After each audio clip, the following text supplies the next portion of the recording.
Wankawan TV1.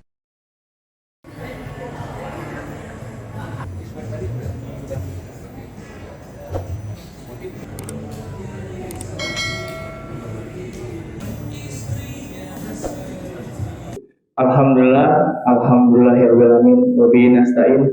Walau umur dunia wadin. Wassalatu wassalamu ala alihi wa sahbihi ajma'in.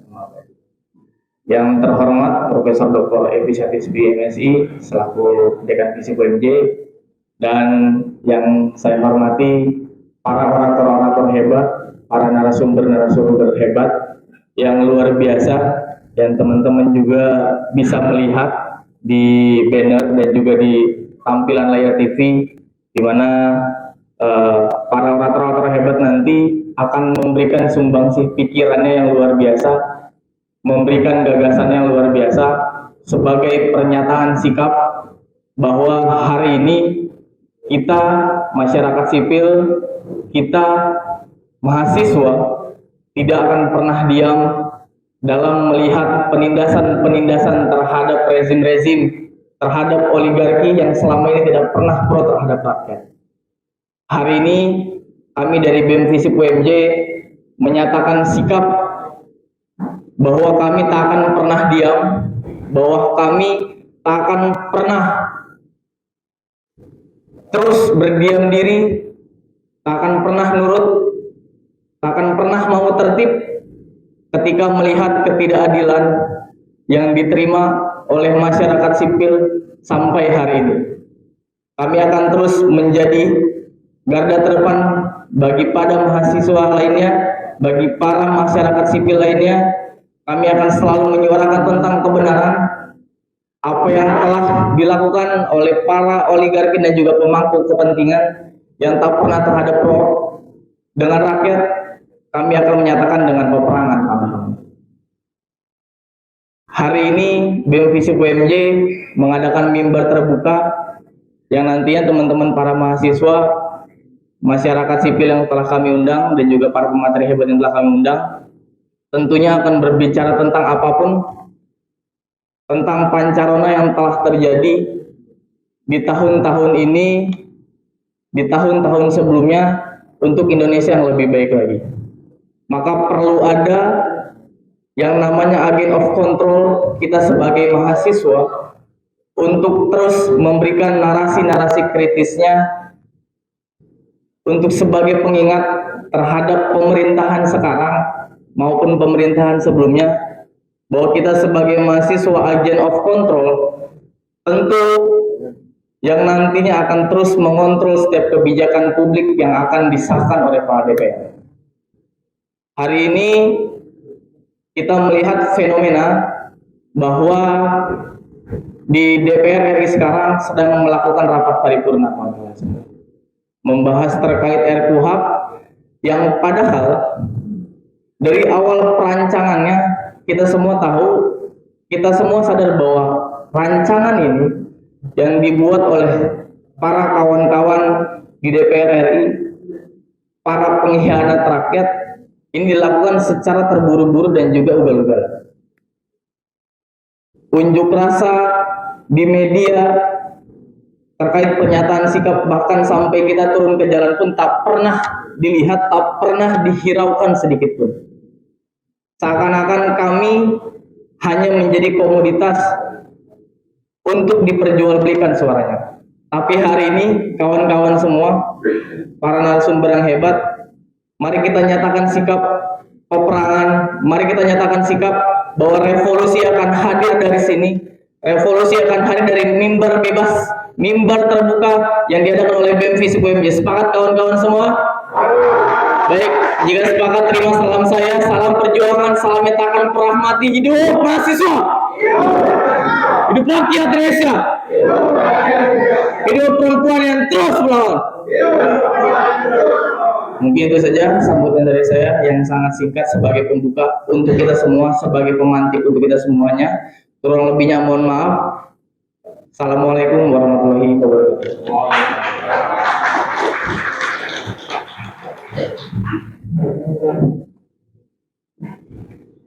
Terima kasih atas sambutannya. Acara selanjutnya yaitu orasi kebangsaan yang akan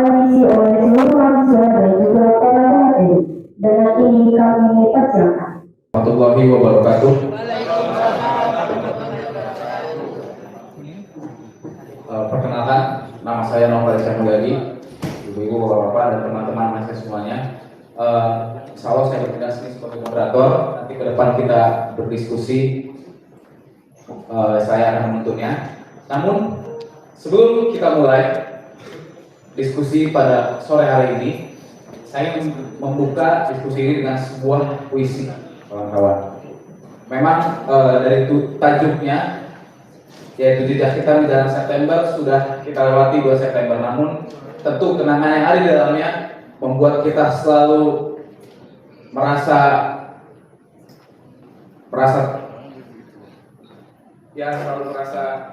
bersedih, selalu merasa bahwa bangsa Indonesia ini akan begitu butuh banyak perjuangan seperti itu. Oke.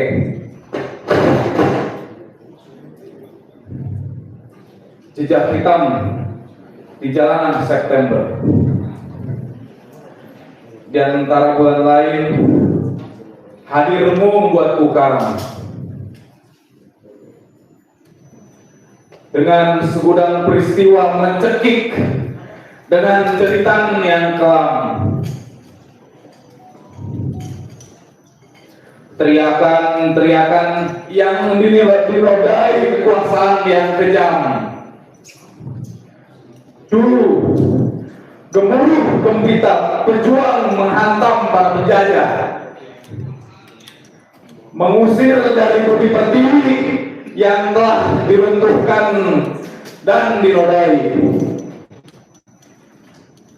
oleh tangan-tangan yang kotor, merusak dan mencekik.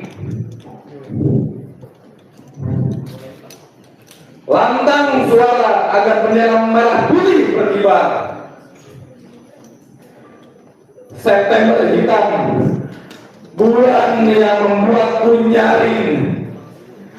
Namun suaranya tembus terdengar di telinga para penguasa yang haus akan kuasa, yang haus akan harta, dan yang haus akan segalanya. Telinga-telinganya tersumpal segopok duit murahan segenggam jiwa.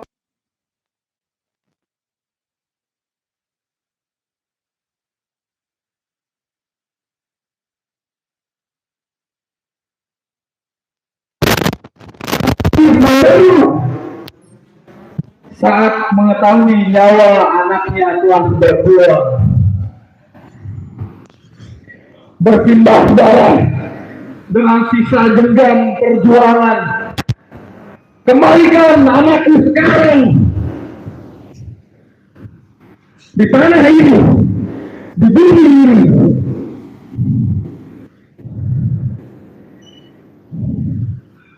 yang agung ini, mereka menguasainya dengan rakus, menelan keadilan.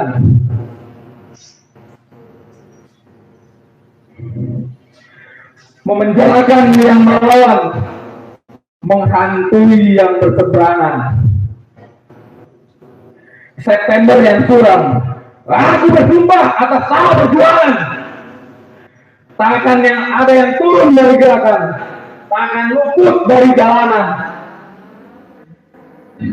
tak akan gentar dari kematian. Meski meracun seperti mobil di udara,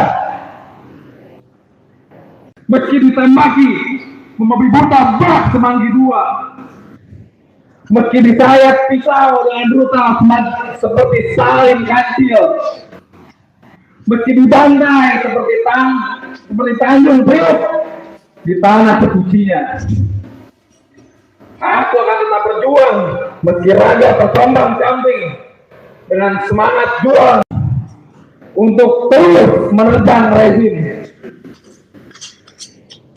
Karena kemerdekaan tak akan berhenti di bulan September. Kemerdekaan akan selalu hidup di sepanjang zaman. Itu tadi puisi yang saya telah lontarkan.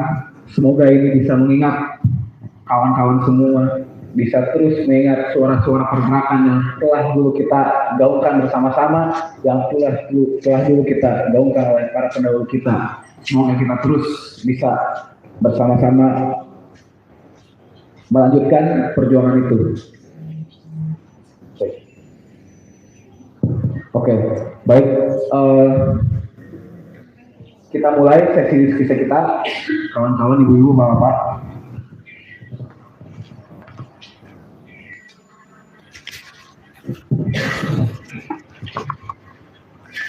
Tapi sebelum orasi, sebelum ada diskusi, ada teman-teman kita yang ingin berorasi, sepatah dua patah katanya dari teman-teman mahasiswa hari ini kepada Saudara Muhammad Fahri Usman, saya persilakan.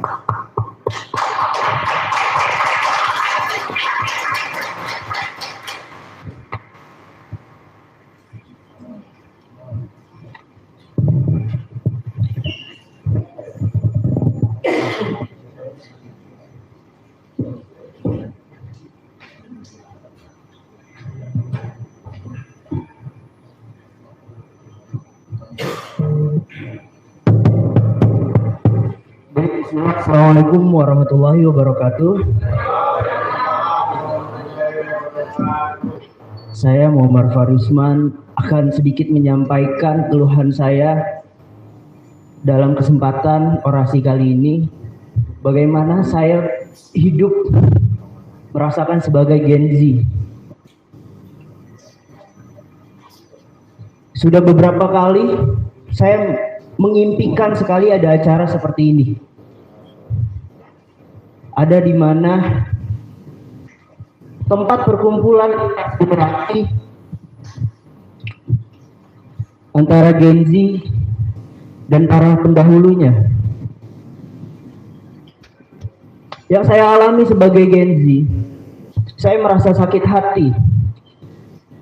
Bagaimana kami dibebankan dengan beban moral yang sangat berat dengan cita-cita bangsa mencapai Indonesia emas di tahun 2045. Namun justru saya tidak dituntun untuk sampai sana. Dari mana saya bisa berpendapat demikian? Tahun 2024 di bulan Februari terbit sebuah buku berjudul Teruslah Bodoh Jangan Pintar yang ditulis oleh Terelie dengan nama asli Darwis. Nampaknya teruslah bodoh jangan pintar diadopsi oleh negara menjadi visi misi bangsa. Bagaimana kebodohan itu diternak? Bagaimana kebodohan itu dapat dipelihara? Saya dari kecil terbiasa dididik untuk tidak berpikir secara rasional oleh orang tua saya, oleh generasi pendahulu-pendahulu saya. Mereka sering mengatakan, nah, di dunia ini tidak ada yang gak mungkin. Padahal, kalau saya melempar dadu untuk mengeluarkan angka 9, tentu itu tidak mungkin. Jadi seharusnya, saya dilatih untuk berpikir lebih rasional. Nah, bahwasanya di hidup ini, lebih banyak yang tidak mungkin. Kemudian, generasi Gen Z sering dianggap lemah, dianggap tidak bermental, tidak berpengetahuan. Tapi kita seperti ini bukan karena kita lah yang seperti ini, tapi kita dibentuk seperti ini. Saya beberapa minggu lalu mencoba membuat satu penelitian tentang bagaimana penurunan IQ secara signifikan. Sebelum itu ada teori Flynn Effect yang ditemukan James Flynn di tahun 1980-an. Ia meneliti tentang bagaimana fenomena peningkatan IQ secara menyeluruh di dunia. Kemudian ada Reverse Flynn Effect. Kemudian ada Reverse Flynn Effect, penurunan IQ secara signifikan. Ternyata generasi saya yang dianggap bodoh tidak bodoh karena dirinya bodoh, tapi ia dibentuk untuk menjadi bodoh oleh negara. Dari mana dibentuk untuk kita menjadi bodoh? Kebodohan ternyata tidak secara serta-merta hanya bodoh karena IQ. IQ itu bisa turun karena kan faktor ekonomi. Ada sekitar hanya 2% atau 10% sarjana di Indonesia. Dan para sarjana itu, ada 200 lebih penduduk Indonesia dan hanya sepersekian persen yang menduduki jenjang sarjana. Bayangkan bagaimana di sini kita bisa kalkulasikan bahwa orang tua daripada Gen Z adalah orang yang tidak berbackground pendidikan minimal sarjana. Di sini kita bisa gambarkan bagaimana Gen Z mengalami kemiskinan dalam berabstraksi. Orang tua yang tidak berpendidikan, bagaimana dia bisa memberikan kekayaan abstraksi di rumah ketika anaknya berbicara terhadap orang tuanya? Faktor kemiskinan dan faktor kesusahan yang lainnya mempersempit ruang dialektika antara orang tua dan anak. Akhirnya anak hanya dilatih untuk patuh dan taat, tidak dilatih untuk berpikir. Bagaimana orang yang miskin diajak berbicara tentang ide? Karena tidak ada waktu untuk memikirkan itu. Dia hanya memikirkan besok makan apa. Jadi di sini negara juga berperan dalam memiskinkan dan membodohkan kita. Tapi kita juga diberikan beban untuk Indonesia Emas 2045. Saya sering disalahin lemah, bermental tempe hanya karena tahun kelahiran saya. Tapi adakah generasi sebelum saya mau contohkan bagaimana selayaknya hidup ini dijalani? Pemerintah yang saya lihat pun rasanya seperti Sri Mulat, membuat kebijakan canda-canda. Dapat protesan ditarik kembali, protesan udah nggak diprotes, lanjutin lagi. Saya sebagai Gen Z dan beberapa teman saya merasakan rasa sakit itu. Kami tidak disediakan ruang dialektika, tidak diperkaya tentang abstraksi untuk memunculkan ide dengan generasi-generasi terdahulu kami. Pemerintah dalam ranah membuat satu kebijakan untuk ngajak anak-anak Gen Z itu hanya formalitas.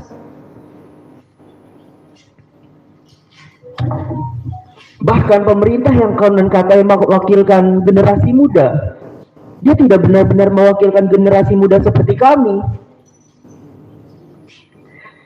Generasi muda kami hanya dibuat dan dibentuk untuk terus bodoh. Janganlah pintar. Yang tadi saya bilang, tahun 2024 terbit buku dan kemudian sampai saat ini judul buku tersebut jadi visi misi bangsa yang terus dirawat sampai sekarang. Teruslah bodoh, jangan pintar. Sekian, terima kasih. Wassalamualaikum warahmatullahi wabarakatuh.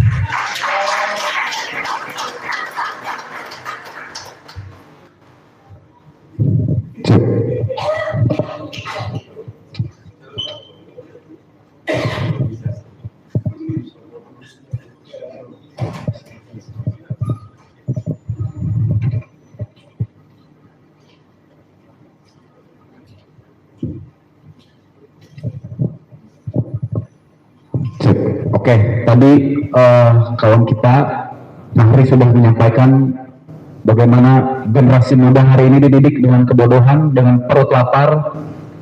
Maka sepatutnya ya, pemerintah kita hari ini ya tidak bisa terus-terusan seperti ini, teman-teman. Maka dengan hadirnya kita hari ini, tentunya kita menggugat dan terus mengingatkan mereka bahwa pentingnya peran generasi muda tidak hanya dididik dengan kebodohan, tapi dengan pikiran dan abstraksi. Seperti itu. Oke, lanjut ke pembicara selanjutnya, yaitu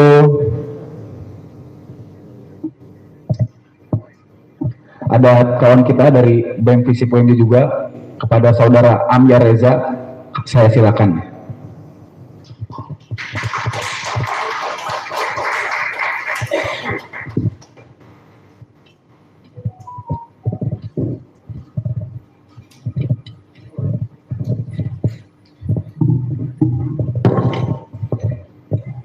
Bismillahirrahmanirrahim.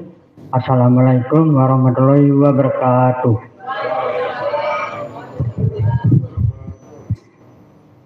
Izin perkenalkan diri, saya dari staf BEM Visip UMJ. Nama saya Amyar Reza. Di sini saya akan membawakan puisi tentang api yang tak padam. Di tanah yang retak oleh janji, kami berdiri tanpa mahkota, tanpa nama. Angin membawa kabar penindasan, tapi juga nyala dari dada yang retak rela padam. Kami bukan bayang di bawah kuasa, kami akar yang menembus batu, mencari cahaya dalam gelapnya dusta, meneriakkan kuku sudah bisu. Perlawanan bukan amarah, ia adalah cinta yang menolak tunduk. Cinta pada bumi, cinta pada darah, pada masa depan yang dirampas oleh waktu. Mereka punya senjata dan mimbar. Kami punya kata dan keberanian, dan dari situ lahirlah suara yang menggema melampaui ketakutan. Selama masih ada langit untuk dipandang dan tanah untuk diinjak, perlawanan takkan mati, ia akan selalu bangkit. Di dada siapapun yang berani bermimpi. Cukup sekian, terima kasih. Wassalamualaikum warahmatullahi wabarakatuh.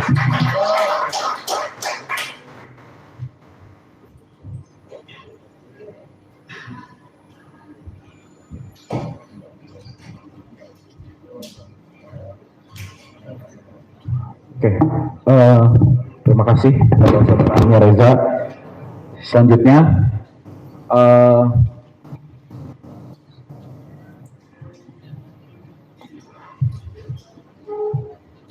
kita dengarkan pembicara kita, yakni Bapak Muhammad Said Didu. Kepada Bapak Muhammad Said Didu, dipersilakan.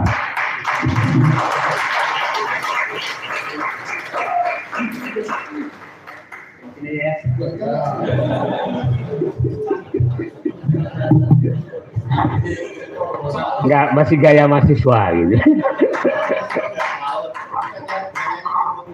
Bukan. Assalamualaikum warahmatullahi wabarakatuh. Selamat sore, salam sejahtera buat kita semua. Pertama-tama selamat kepada UMJ, pimpinan UMJ yang berani mengundang Abraham Samad dan kawan-kawan.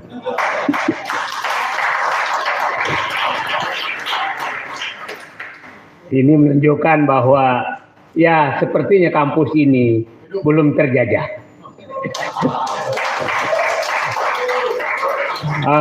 Mahasiswanya juga masih menjadi manusia merdeka. Ya, jadi belum istilah saya sering menyatakan mahasiswa Avanza. Ini sepertinya belum. Mahasiswa Avanza tuh pas dikasih Avanza diem, hilang. Pimpinannya, anak buahnya sih nasi bungkus aja. Saya mengambil lihat tema ini adalah menagih janji perubahan dan menolak dominasi oligarki. Saya akan sependek mungkin karena banyak sekali pembicara. Saya hanya ingin mengingatkan bahwa sebenarnya Presiden Prabowo sudah menyuarakan suatu istilah yang harusnya mahasiswa dan kita semua mengejar itu, namanya serakah nomik. Ini sebenarnya pernyataan yang mengundang kita semua. Tadi judulnya menolak dominasi oligarki lewat serakah nomik. Nah, ini yang harus kita kejar. Bapak Presiden, Anda menyatakan bangsa ini sudah serakah nomik, Anda laksanakanlah pemberantasan serakah nomik itu. Nah, ini keterlambatan mahasiswa mengambil tema itu. Saya berharap dari kampus IMJ ini suarakan kami melawan serakah nomik supaya menjadi agenda utama Presiden Prabowo. Nah, jangan tadi, saya mohon maaf tadi yang pidato kedua menyalahkan orang tuanya. Itu genset di mana menyalahkan orang tua? Bapak saya perintis kemerdekaan nggak tamat SD. Pasti orang tuanya nggak sekolah, tapi dia menjadi perintis kemerdekaan. Jadi menyalahkan salah didik itu buang. Siapa tahu sebetulnya, apalagi kalau dididik oleh Jokowi, rusak. Ya udahlah, buang itu. Karena, dan saya menyatakan serakah nomik ini mulai terjadi 98. Pintu membuat serakah nomik itu 98. Jadi kalau adik-adik menyatakan apa hasil angkatan 98, mohon maaf kalau ada 98 hadir, marah silakan. Hasil Anda adalah menyerahkan kekuasaan kepada oligarki. Itu clear.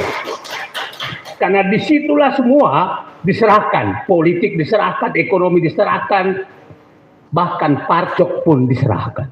Itulah hasil angkatan 98. Nah, apa? Saya ingin menggambarkan sedikit saja apa itu serakah nomik.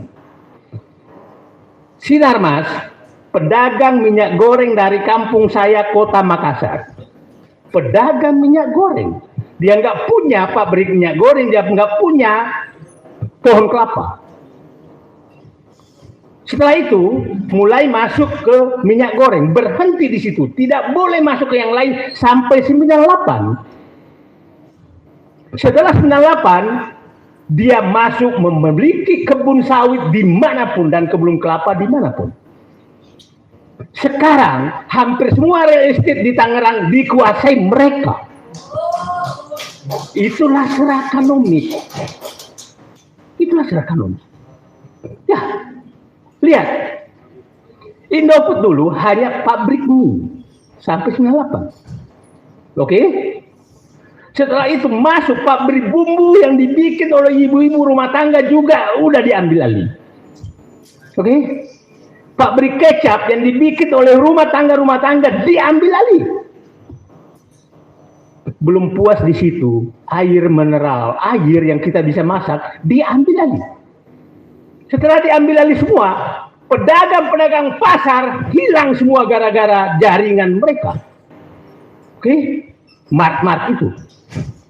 Terus kita harus diam. Mart, Indo dan Alfa. Oke? Terus mahasiswa lihat gak itu? Itulah serakah nomik. Lihat dulu, Jarum hanya produksi rokok. Setelah itu Hotel Indonesia diambil, ini semua diambil. Itulah serakah nomik. Oke? Nah, di depan mata kita Presiden Prabowo memberikan kita kode. Ada masalah di bangsamu, ada serakah nomik. Tapi kita kurang sensitif melihat itu. Jadi di tempat ini di Universitas Muhammadiyah Jakarta, saya ingin menyatakan deklarasi menghentikan serakah nomik di Indonesia. Mahasiswa setuju? Oke, kita fokus kepada itu. Jangan terlalu banyak agenda. Karena dengan dia menguasai ekonomi, maka dia membeli ketua partai politik, dia membeli parcok, dia membeli aparat hukum, dia membeli semua. Untung masih ada kampus yang tidak beli, Universitas Muhammadiyah. Yang lain mohon maaf aja. Coba bayangkan, mohon maaf ada alumni UI, ya. Bayangkan pelanggar etika rektor UI waktu menjadi komisaris BUMN yang diubah adalah statutanya yang diubah. Kampus Universitas Indonesia. Artinya kampus pun sudah menjual diri. Oke? Fakta, nggak bisa dibenar. Nah, kalau kampus sudah begitu, kita mau berharap apa? Jadi saya berharap mudah-mudahan ini pidato saya terakhir, bukan karena mati. Karena saya sudah berjanji, apabila kampus sudah bangun, cendekiawan sudah teriak, maka saya duduk masuk kamar tidur. Saya ini birokrat 35 tahun. Tapi memang saya aktivis dari dulu. Tapi karena lihat kampus diam semua, mahasiswa diam, cendekiawan diam, maka saya duduk keluar. Jadi saya berharap, ini Pak Marwan, pidato saya terakhir. Karena kampus sudah keluar, mahasiswa sudah keluar untuk memperjuangkan rakyat. Terima kasih. Assalamualaikum warahmatullahi wabarakatuh.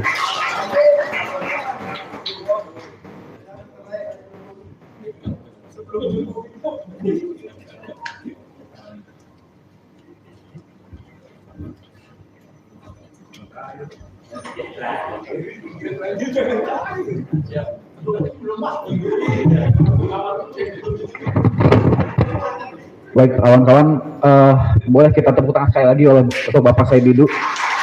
Beliau tadi sangat menggelora sekali menyuarakan tentang proyek strategis nasional di PIK 2 gitu kan. Oke, selanjutnya akan ada dari kawan kita. Ya, beliau merupakan mahasiswa yang datang dari perantauan dari ujung timur sana, tepatnya dari Papua. Untuk itu kepada saudara Nathan, marilah kita sambut. Ini Nathan, tepuk tangan teman-teman.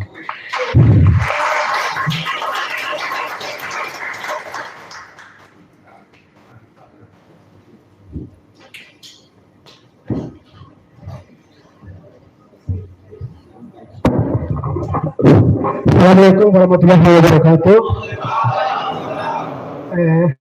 Perkenalkan, nama saya Nathan Kuan.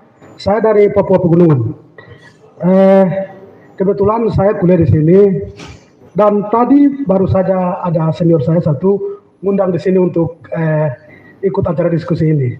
Mungkin saya hari ini menyampaikan unek-unek saya biar kawan-kawan mahasiswa dan bapak-bapak yang hadir ini biar tahu kalau biar Indonesia bagian barat tahu kalau di Indonesia Timur itu sedang sama yang mengalami hari ini.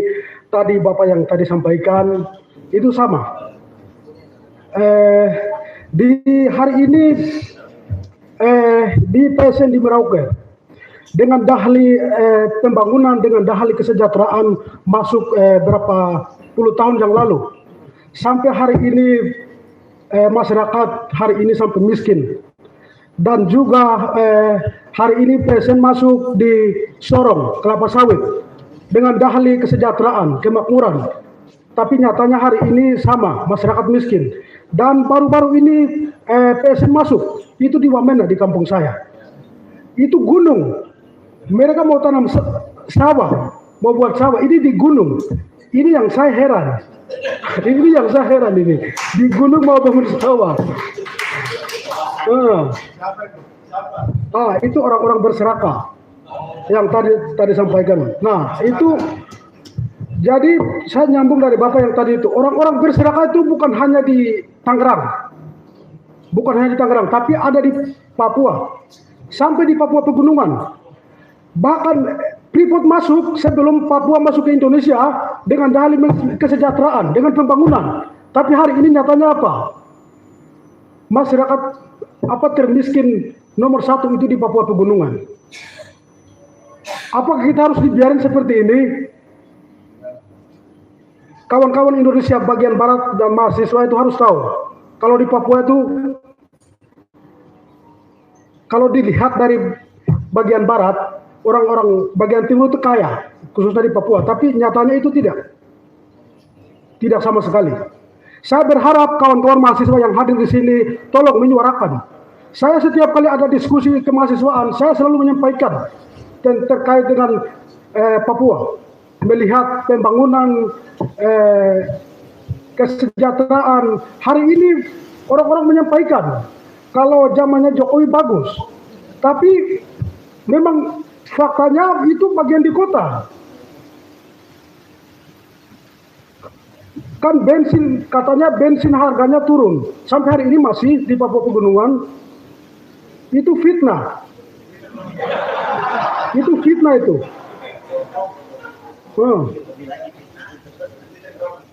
Terima kasih. Sekian dari saya.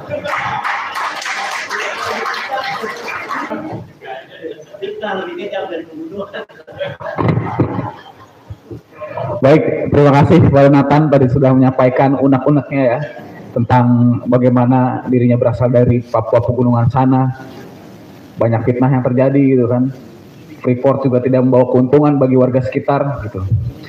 Baik, selanjutnya kita sambut pembicara kita yaitu Bapak Maijen Purnawirawan Sunarko. Kepada beliau, Bapak Sunarko, saya silakan.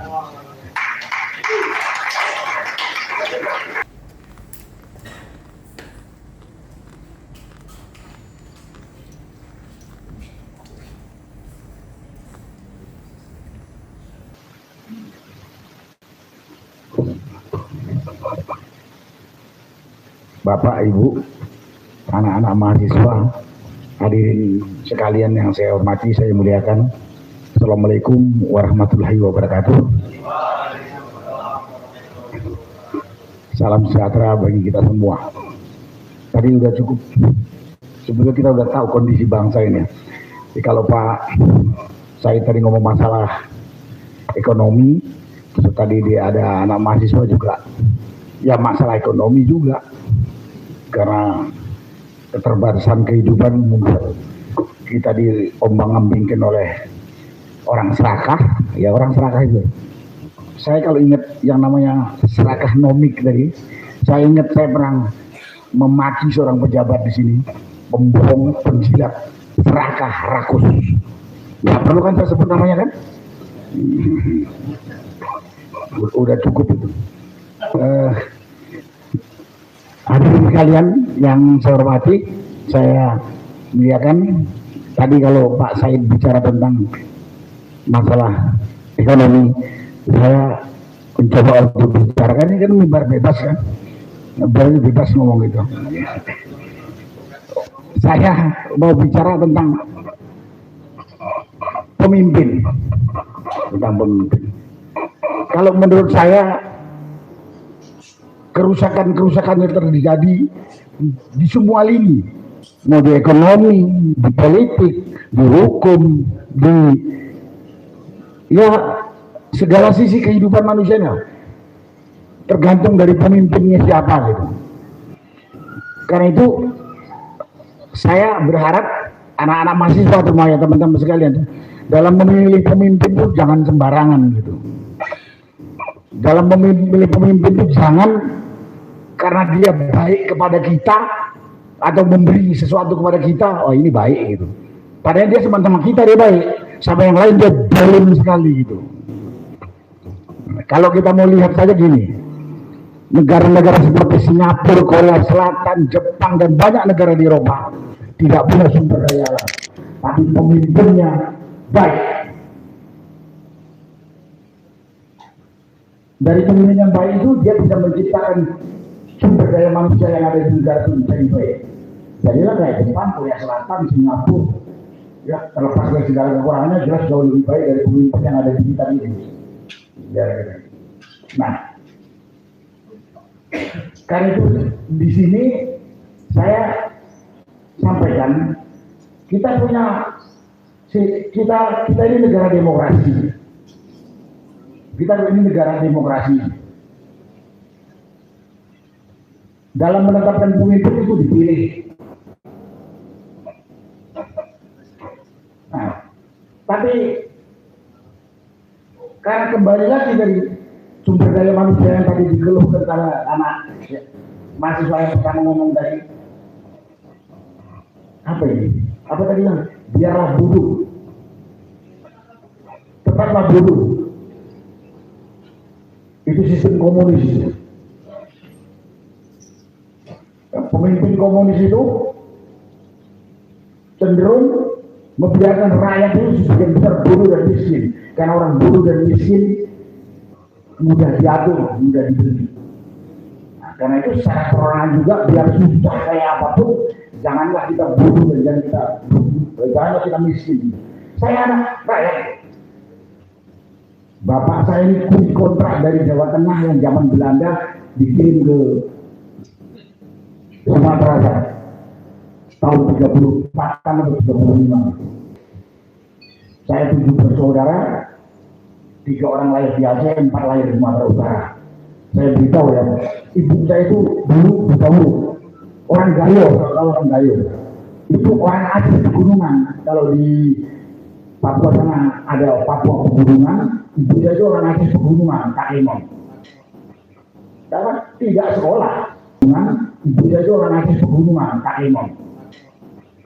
Dapat tidak sekolah, cuman dia pintar ngaji. Dulu pada era tahun 60-an itu ada wajib belajar kan. Ibu saya bisa baca di tahun 60-an. Saya sudah SD. Jadi saya belajar baca sama ibu saya. Maksudnya sama-sama gitu. Saya belajar di sekolah, ibu saya belajar di rumah. Kalau bapak saya memang kebetulan sudah sekolah sejak zaman Belanda. Gitu. Ini saya jawab tadi yang jangan biarlah bodoh. Kita anak 7, 5 semuanya lulus berbanding, kecuali anak pertama dan kedua saja cuma lulus SD. Tapi ketiga sampai ke 7 bisa. Cuman memang 3 itu anaknya laki-laki, sekolahnya gratis, semuanya lulusan guru besar. Karena kita miskin kan, jadi bapak saya bilang kamu sekolahnya biar nggak susahin saya masuk ke akademika. Saya yang ketiga, kakak saya yang pertama masuk angkatan darat, dia lulus akademi militer tahun 64. Kakak saya kedua lulus akademi militer tahun 74 dan saya 78. Adik saya juga perempuan bisa lulus dari IKIP sampai S2, karena yang guru kan waktu itu S2. Nah itu saya katakan kita jangan menyerah. Ya jangan. Tadi saya juga nyambung apa yang dikatakan Pak saya dulu, jangan nyalakan orang tua. Kita juga harus berjuang. Ya, kembali lagi ke yang saya katakan.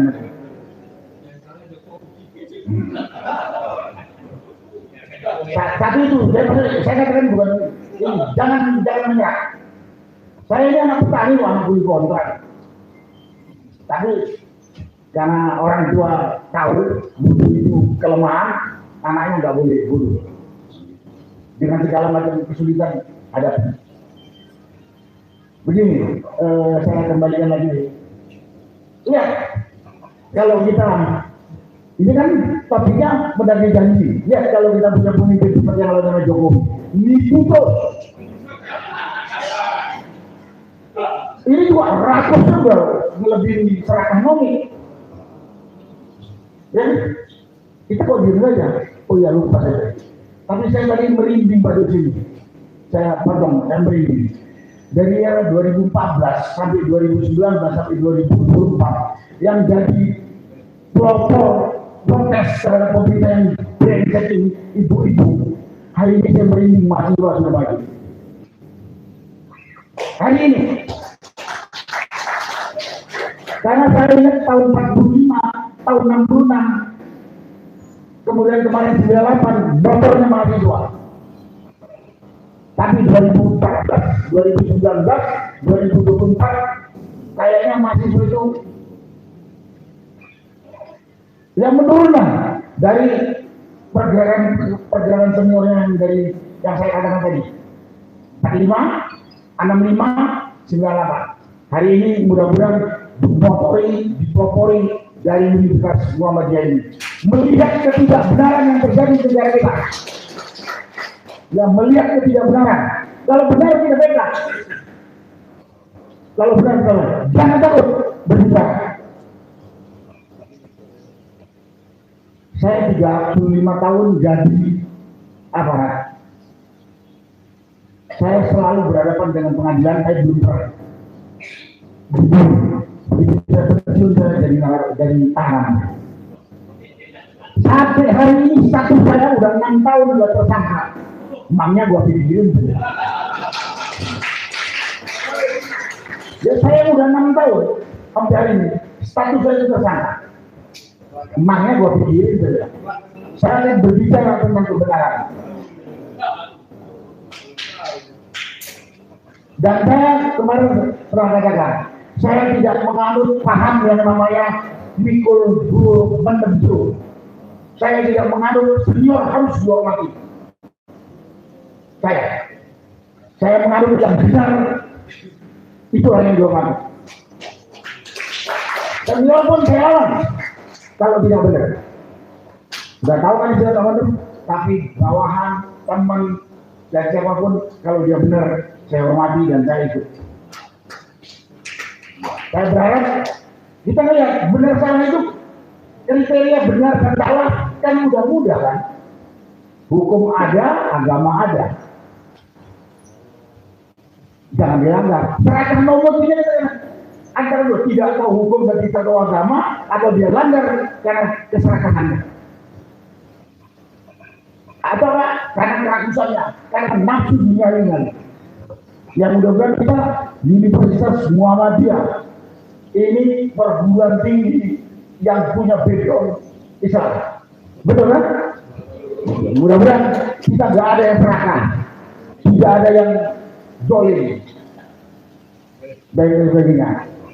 Jadi pada kesempatan ini kita butuh pemimpin, dan itu mahasiswa kalau nggak ada pemimpin yang nggak benar, satu sesuai dengan norma yang ada.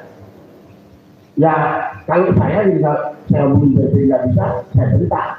Kalau nggak bisa saya cerita, kalau dulu saya tempelin kalau anak buah saya. Nah, kalau kita sekarang nggak bisa tempelin, kalau bisa tempelin, saya tempelin. Ya paling nggak dengan mulut. Mereka katakan tadi, pejabat dulu, pembohong, penjilat, penyeprak, rakus. Ya karena nggak, saya udah nggak punya kemampuan tempelin dia dengan fisik.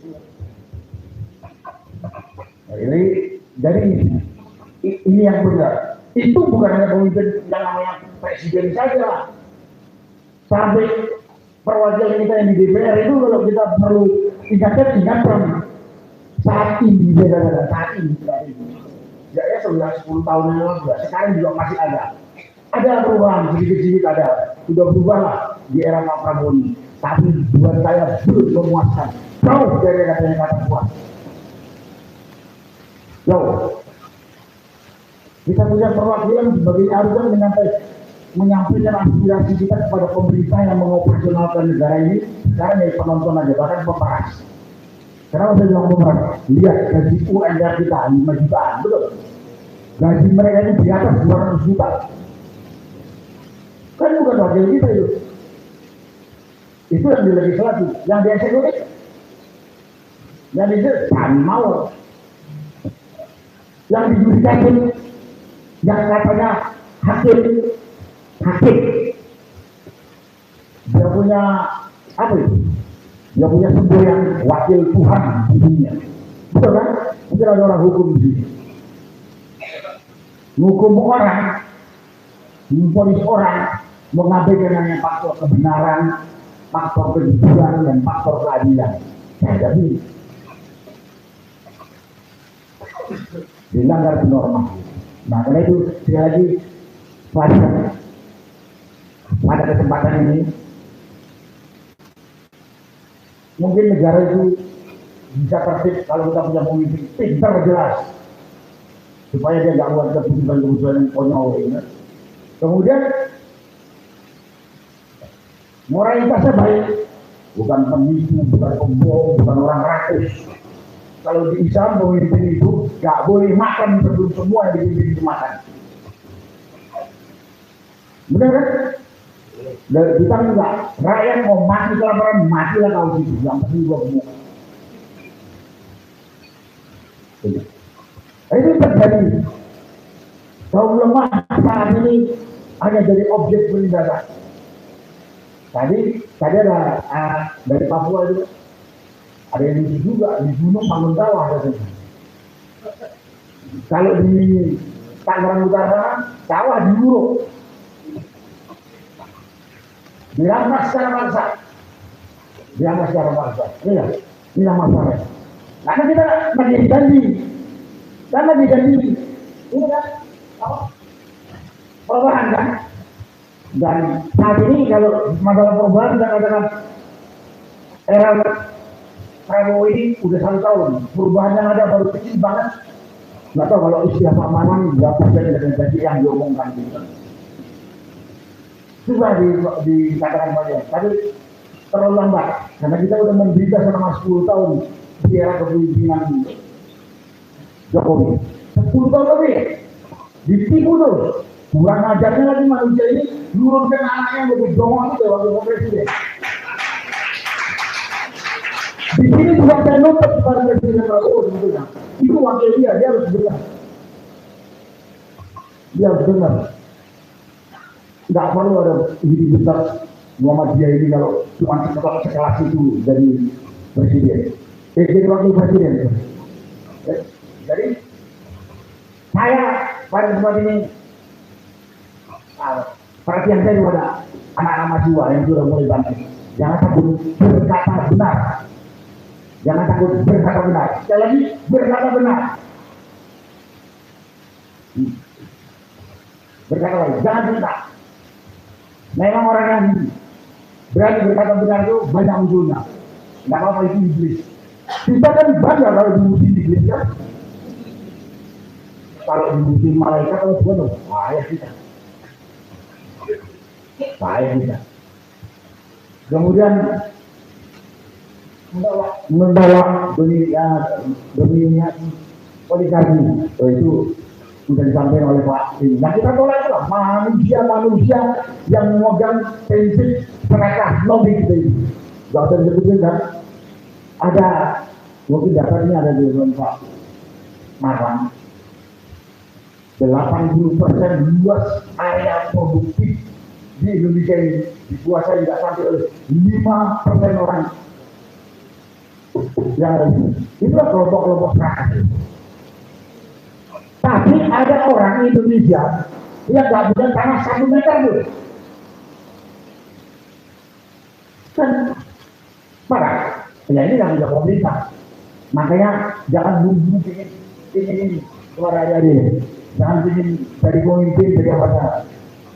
Yang jadi pemimpin nggak bisa pada keadilan. Nanti bertanggungjawabkan dia. Kita ketemu nanti jadikan. Jangan benar. Jangan buru-buru pengen jadi bupati. Setelah jadi bupati cuma nikmatin fasilitas, di situ masih banyak yang menderita, masih yang saya katakan tadi ada orang Indonesia yang begitu luas, begitu subur, sudah 1 meter aja kan. Tapi ada orang satu keluarga bisa memiliki lahan jutaan hektar. Jadi ini terjadi kenapa? Ya karena pemimpin tadi yang nggak beres juga. Orang rakus itu bisa merajalela seperti yang dikatakan oleh Pak Teddy tadi karena banyaknya pengkhianat. Pengkhianat itu siapa? Apa? Baik di legislatif maupun di eksekutif.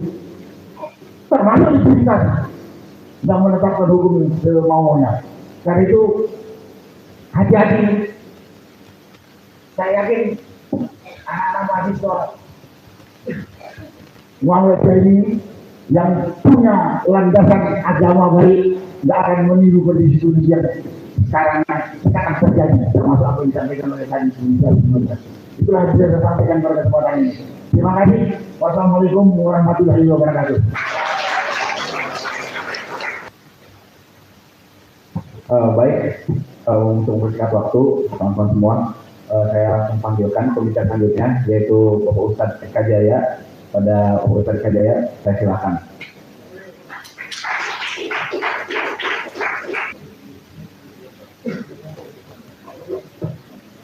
Assalamualaikum warahmatullahi wabarakatuh.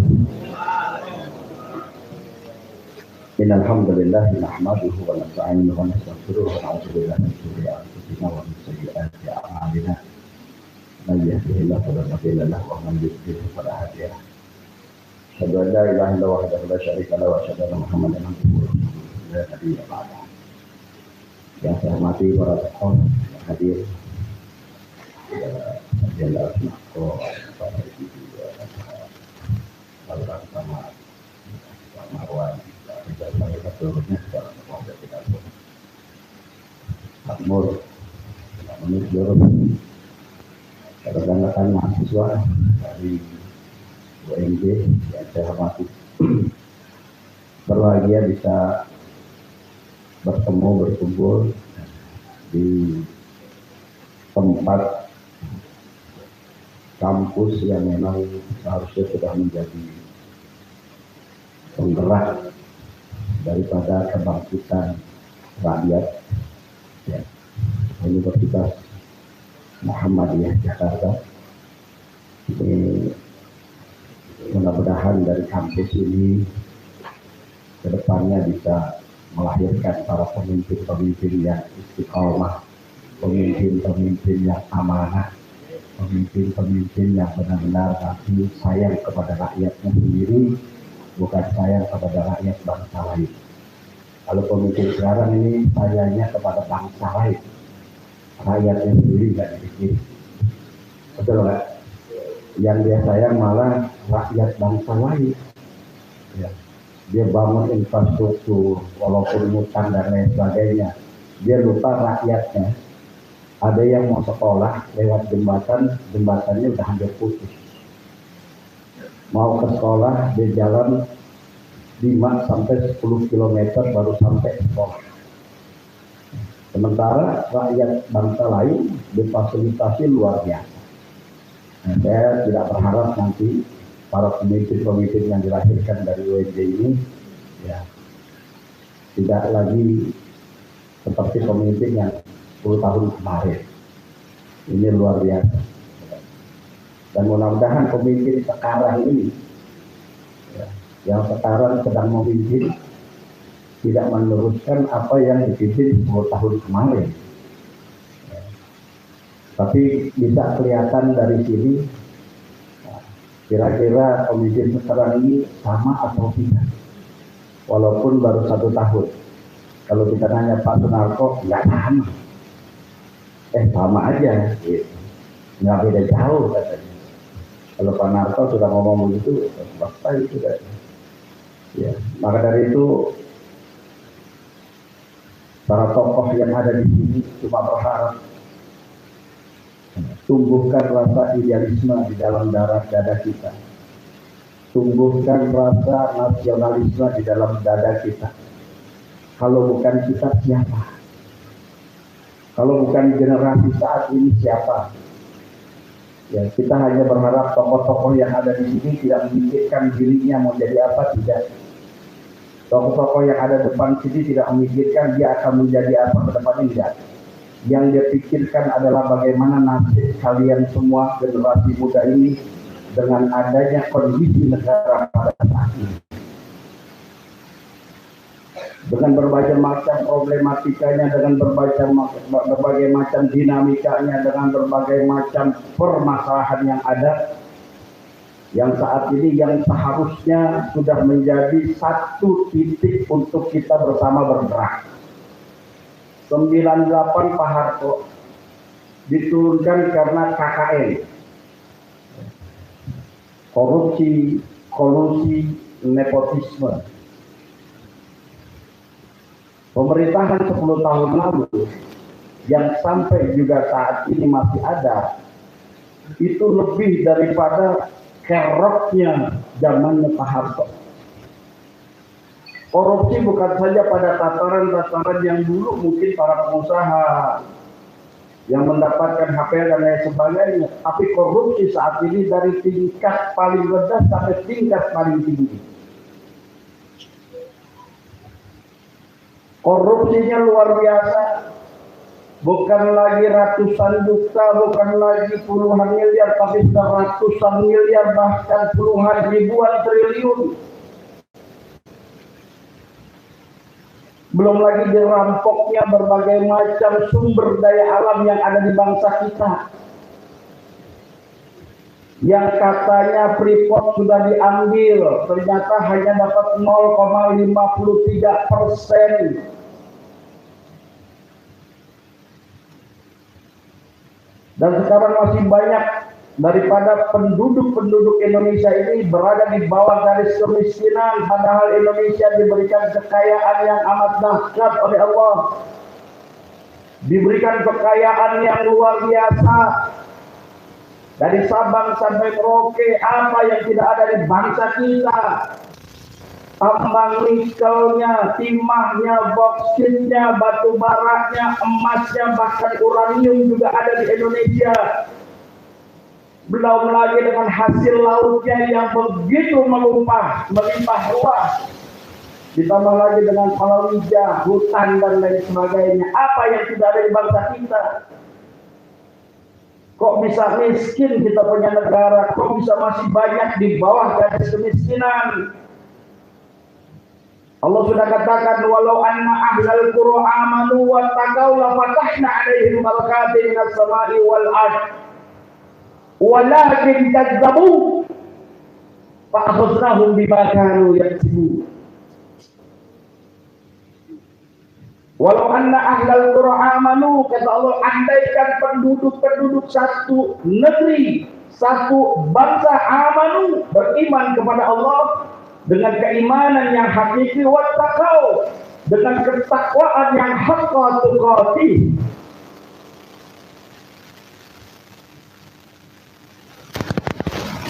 La fatahna 'alaihim barakatin minas sama'i wal ard. Maka kata Allah, aku akan membukakan pintu keberkahan apa yang datang dari atas langit dan keluar dari perut bumi. Karena begitu kayanya Indonesia luar biasa. Apa yang datang dari atas langit adalah hujan yang bisa memanen, menuai dari berbagai macam palawija, sawah, hutan dan lain sebagainya. Dan apa yang ada di perut bumi, nikel, tambang-tambang yang begitu dahsyatnya, Allah berikan kepada kita. Tapi apa yang terjadi? Kemiskinan merajalela, korupsi ada di mana-mana. Kenapa? Keimanan dan ketakwaan kita kadang-kadang kita ini diuji. Maka dari itu, di mimbar yang luar biasa ini kami hanya berharap ayo tokoh-tokoh muda, para generasi muda, para mahasiswa yang memang di tangan Anda lah nanti Anda akan memimpin. Saat ini adalah pemuda, di depan kalian adalah pemimpin. Karena Indonesia merdeka ini oleh para pemuda-pemuda yang mempunyai rasa nasionalisme, yang mempunyai rasa idealisme. Mereka tidak cuek dengan keadaan bangsa kita saat itu. Andaikan para pemuda-pemuda saat itu cuek, masa bodoh dengan adanya penjajahan di Indonesia, maka Indonesia tidak akan pernah merdeka, saudara. Itu pemuda. Dengan adanya Sumpah Pemuda 28 Oktober 1928, Yong Japa, Yong Sumatera, Yong Betawi, Yong Brebes dan lain sebagainya, mereka bersatu, bertekad, berdaulat, adil dan makmur. Yang dikatakan kepada mereka, mereka hanya berjanji tanah airnya adalah tanah air Indonesia. Mereka tanamkan dalam diri mereka harus keluar dari berbagai macam penjajahan apapun resikonya. Apapun yang akan dijadikan mereka tumbal daripada perjuangan, mereka sudah tahu dari bahwa itu adalah resiko suatu perjuangan. Andaikan mereka ditangkap, andaikan mereka harus diasingkan dan lain sebagainya, itu adalah resiko perjuangan, bantu loncatan untuk bisa memerdekakan bangsa dan negara kita. Andaikan saat itu pemudanya masa bodoh, Pemudanya asik dengan kegiatannya dan kita implementasikan saat ini. Andaikan para pemuda-pemuda ini cuek, mahasiswanya masa bodoh, sementara tokoh-tokoh tuanya ini merasa ini apa yang harus kita lakukan. Sementara Indonesia akan dijajah, sementara kekayaan Indonesia ini dirampas oleh mereka yang ingin sekali Indonesia ini menderita, hancur lebur. Karena sudah menjadi tujuan mereka ketika mereka memiskinkan daripada rakyat Indonesia, maka rakyat Indonesia gampang untuk dipecah belah. Rakyat Indonesia akan gampang diadu domba. Kenapa? Karena kemiskinan. Dan itu yang akan selalu mereka katakan dan akan mereka lakukan. Dan kita berharap saat ini Presiden Prabowo mengatakan PSN tidak masuk dalam PSN, tapi dalam implementasi lapangannya mereka terapkan. Mereka tetap melakukan, mereka tetap memagar, bahkan mereka sudah menguruk daripada laut tersebut untuk apa? Untuk mereka bisa membangun kedua secara menyeluruh. Ini terjadi, saudara. Pertanyaannya adalah apakah kita mau diam saja? Apakah para pemuda ini mau cuek saja dengan keadaan situasi negara seperti ini? Seharusnya kita malu dengan tokoh-tokoh tua kita. Kenapa? Mereka berjuang tidak mengharapkan apapun juga. Kenapa? Mereka sadar umur mereka sudah tua. Yang dipikirkan adalah generasi mudanya. Jangan sampai mereka terjajah kembali. Anak muda ini cari. Anak muda ini cuek. Mahasiswanya masa bodoh. Nanti ketika sudah negara kita seperti Sudan, negara kita seperti Angola, negara kita sudah seperti Maldives dan lain sebagainya, baru sadar. Jangan sampai terlambat, saudara. Jangan sampai terlambat. Mumpung ada tokoh-tokoh yang masih mau peduli dengan kita, ayo satukan barisan kita, rapatkan barisan kita. Untuk apa? Mendukung gerakan agar Indonesia ini benar-benar terlepas dari berbagai macam penjajahan. Saya mau bertanya kepada mahasiswa, siap bersatu? Siap kompak? Siap membersamai tokoh? Takbir! Assalamualaikum warahmatullahi wabarakatuh. Oke, baik, selanjutnya, tapi sebelum itu di ruang forum teman-teman semua, karena aula ini terbatas waktunya, jadi selanjutnya saya batasi hanya 5 menit saja. Berapa? 2 menit atau 3 menit kira-kira? 5 menit saja. 3 menit.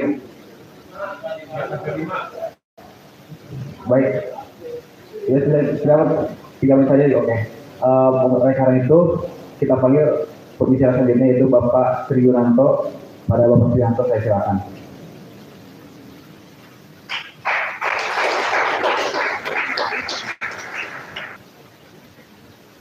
Bismillahirrahmanirrahim. Assalamualaikum warahmatullahi wabarakatuh.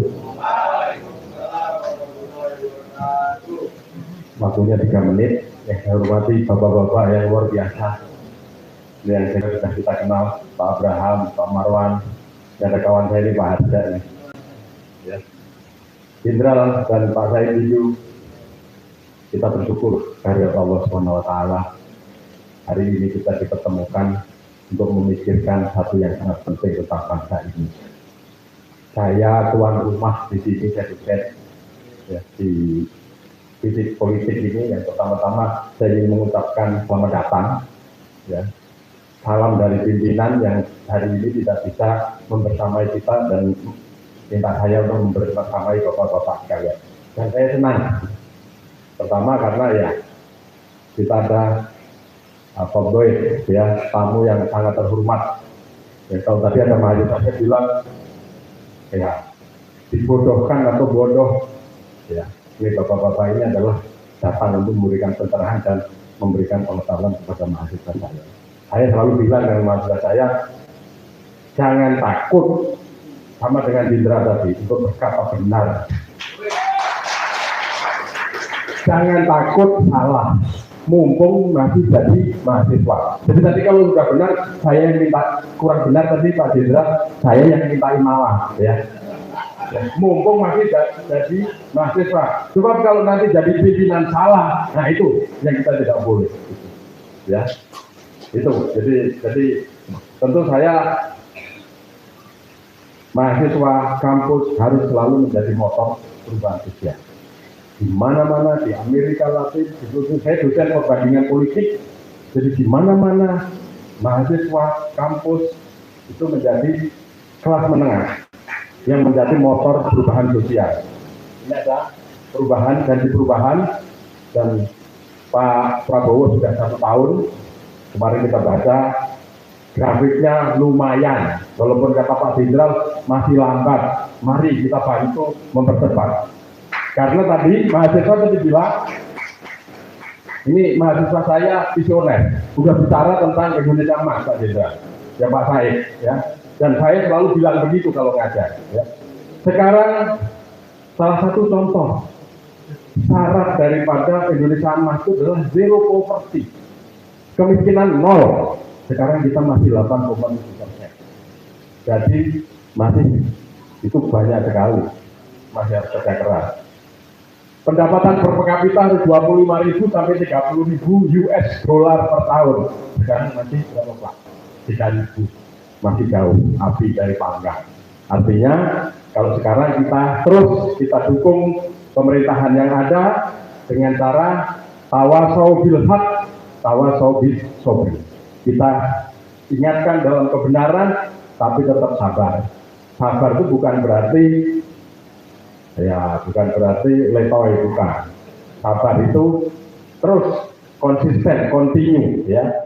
Dan cara kita sesuai dengan kampus, cara bapak-bapak sesuai dengan bapak-bapak, dan kita selalu berkolaborasi. Saya sangat mendukung. Nah, acara seperti ini mudah-mudahan membawa kemanfaatan buat bangsa. Saya yakin, dan juga bagi mahasiswa saya, bagi kampus, mengingatkan kami untuk selalu berperan. Karena di kampus ini selalu salah satu prinsipnya adalah pengabdian masyarakat. Jadi ya ini salah satu bagian dari pengabdian masyarakat. Jadi saya kira saya tidak berpanjang lebar. Selamat datang. Mari kita nikmatin yang ada, dan mohon maaf tentu kalau ada kurang lebihnya. Ya mudah-mudahan kita nanti, ini bukan, kalau tadi Pak Said itu bilang ini pidato yang terakhir, mudah-mudahan. Kalau saya ini yang pertama, jangan sampai yang terakhir gitu Pak. Jadi kita akan terus bersilaturahmi terus ya.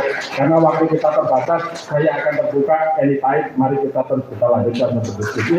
Assalamualaikum warahmatullahi wabarakatuh. Terima kasih pada Prof. Wiranto. Kita sambut pembicara selanjutnya, yaitu Bapak Abraham Samad. Pada Bapak Abraham Samad, silakan.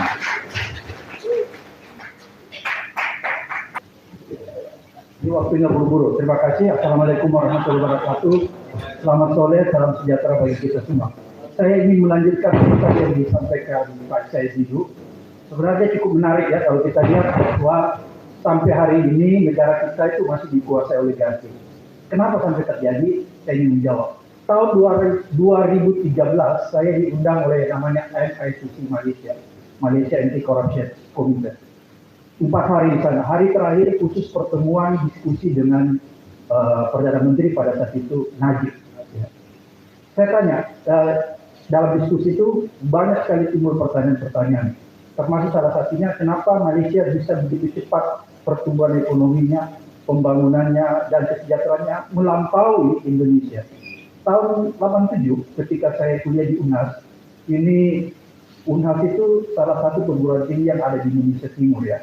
Tahun 87 saja hampir 25 orang dari fakultas saya itu berasal dari Malaysia. Itu di UNHAS. Jadi saya membayangkan tahun 87 itu Malaysia nggak ada apa-apanya. Karena UNHAS saja yang ada di Indonesia Timur itu dituju oleh orang Malaysia untuk datang kuliah. Tapi selang beberapa waktu kemudian ini sudah berbalik. Ternyata saya mendapat satu jawaban kenapa dia begitu maju. Rupanya waktu zaman Tun Abdul Razak, kemudian dilanjutkan oleh Mahathir Muhammad, dia punya undang-undang yang namanya kalau diterjemahkan dalam bahasa Indonesia itu undang-undang protection ya, undang-undang perlindungan bumi putra. Kalau diterjemahkan dalam apa isi dari undang-undang bumi putra? itu mengatur tentang hal-hal yang bisa dilakukan, ya, yang tidak bisa dilakukan oleh Bumi Putra dan non Bumi Putra. Makanya tadi kalau Pak Said bilang, kalau Sinarmas yang tadinya cuma penjual minyak kemudian berkembang, Jarum tadinya cuma rokok kemudian bisa membangun hotel dan bisnis hotel. Kalau di Malaysia itu dibatasi. Jadi pengusaha itu tidak bisa mengambil usaha dari hulu hingga Malaysia, itu semua diatur. Tidak boleh ada usaha-usaha yang mikro, itu dikerjakan oleh orang yang non Bumi Putra di sana. Misalnya tadi Pak Said bilang Alfamart, Indomaret, kalau di Malaysia itu nggak boleh dikerjakan. Kemudian sumber daya alam itu tidak boleh diserahkan sama swasta murni. Rupanya waktu zaman Tun Abdul Razak, kemudian dilanjutkan oleh Mahathir Muhammad, dia punya undang-undang yang namanya kalau diterjemahkan dalam bahasa Indonesia itu undang-undang protection, ya, undang-undang perlindungan Bumi Putra. Kalau diterjemahkan dalam apa isi dari undang-undang Bumi Putra, itu mengatur tentang hal-hal yang bisa dilakukan, ya, yang tidak bisa dilakukan oleh Bumi Putra dan non Bumi Putra. Makanya tadi kalau Pak Said bilang, kalau Sinarmas yang tadinya cuma penjual minyak kemudian berkembang, Jarum tadinya cuma rokok kemudian bisa membangun hotel dan bisnis hotel. Kalau di Malaysia itu dibatasi. Jadi pengusaha itu tidak bisa mengambil usaha dari hulu hingga Malaysia, itu semua diatur. Tidak boleh ada usaha-usaha yang mikro, itu dikerjakan oleh orang yang non Bumi Putra di sana. Misalnya tadi Pak Said bilang Alfamart, Indomaret, kalau di Malaysia itu nggak boleh dikerjakan. Kemudian sumber daya alam itu tidak boleh diserahkan sama swasta murni, tapi harus dikelola oleh negara. Jadi diatur sedemikian rupa sehingga Nabi pada saat itu berkata karena Malaysia mengatur luar biasa, ya, tentang ekonominya ada batasan-batasan. Dia mengumpamakan, dia sendiri mengatakan, Pak Bram, kalau di Malaysia, kalau negara dalam krisis ekonomi dan kemudian saya memanggil 50 orang terkaya di Malaysia, maka siapa yang datang? 1 sampai 25 itu adalah orang asli Melayu. Itu di Malaysia. Karena apa? Dia memproteksi, yang tadi saya ada undang-undang proteksi tentang Bumi Putra. Kemudian Nabi berkata sama saya, coba kalau di Indonesia Pak Bram, kalau misalnya di Indonesia itu coba diurut siapa yang menjadi konglomerat. Saya belum menjawab, Nabi langsung menjawab. Saya paham betul tentang Indonesia.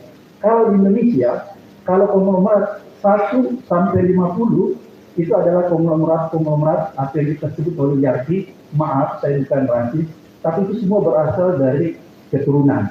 Kemudian nanti di 51, 52, 53 dia bilang, dia sebut namanya. Di situ baru ada yang disebut Airul Tanjung, Abdul Rizal Bakri, Yusuf Kala dan lain sebagainya. Itu diskusi saya bersama Nabi tahun 2014 ketika saya masih menjadi ketua pasukan.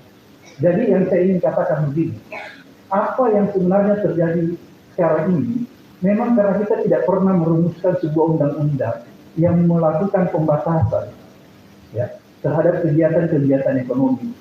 98 kemarin kalau kita lihat, sebenarnya Soeharto itu membesarkan oligarki juga, ya, tapi dia membatasi.